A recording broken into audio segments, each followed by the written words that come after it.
The three leading contenders in next month's presidential election, the incumbent NRM's Yoweri Museveni, FDC's Dr. Kizza Besigye and Amama Mbabazi, have claimed that plans are afoot to rig the elections. After the 2001 presidential election, Dr. Kizza Besigye, who came second, challenged Museveni's re-election. But by a 3-2 majority, the Supreme Court refused to annul the results, saying that Besigye failed to prove that the extent of rigging significantly affected the final results. Former Attorney General and Justice Minister Justice George Kanyehamba recalls the events.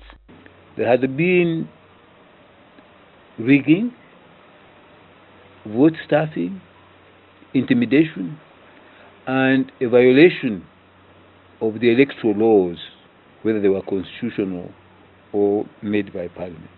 Besigye also challenged the presidential election results of 2006. The Supreme Court justices found that the principles of adult suffrage were not complied with and that there was multiple voting and ballot stuffing. Justice Kanyehamba was part of the 7-man Supreme Court bench that had Besigye's petition.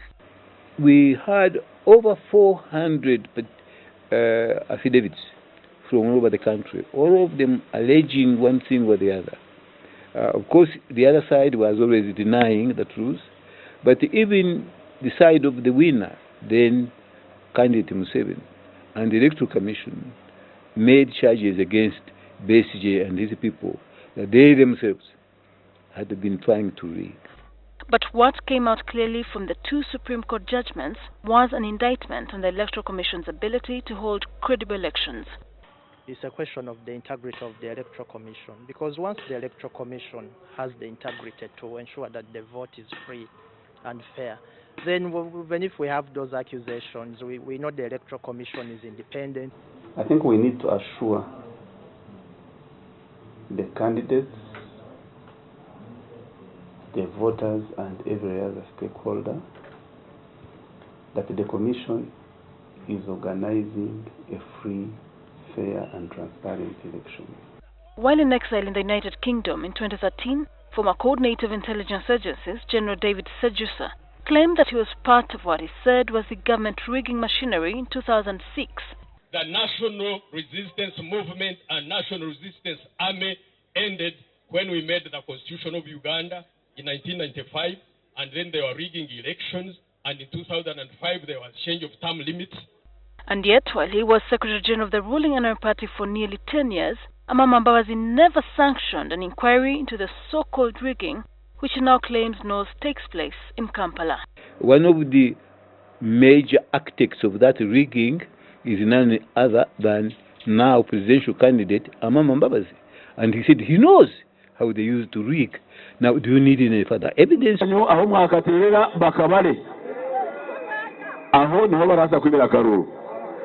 aho baraza kwibira karuru biza Kampala uko mwene bya Kampala mubindeke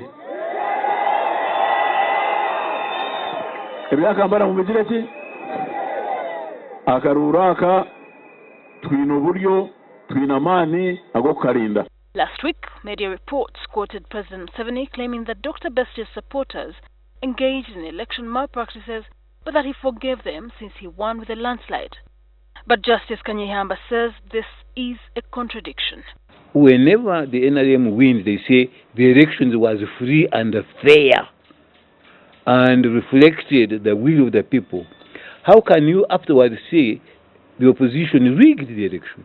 Are you now contradicting yourself that the elections have never been fair or free? Because if the opposition rigged, then the elections couldn't have been free or fair. In an article published in newspapers on 24th May 2014 titled Election Rigging in Uganda 1961 to 2014, President Museveni shares what he knows about vote rigging. On the eve of the 2011 general elections, one intelligence contact brought me election officials in the Kampala area who told me how the rigging was done. With the collusion of election officials, somebody comes with pre-ticked ballots under long sleeves. When the election official gives him the official vote to cast, he goes to the basin where we tick the votes, removes the votes under the sleeve, and casts all of them as if they are one. The riggers would have agreed with the corrupt election officials to tick the names of the absentee voters or those who died or shifted or even the ones still in the village, so that when they come to vote, they are told that they have already voted. But even with such evidence, President Museveni has never ordered an inquiry into vote rigging. The Commonwealth Observer Mission on 18 February 2011 noted thus: there was a largely peaceful election in some parts of the country, but this was met by localized incidents of violence and poor management by the Electoral Commission. Our main concern was the heavy influence of the incumbency, and as such, the 2011 election did not fully meet the national, regional, and international standards for a democratic election. The same group made similar findings in the 2006 elections. It seems clear then that whoever engages in election rigging is powerful and has a well-oiled machinery to facilitate the fraud. Sheila Nduhukire, NTV.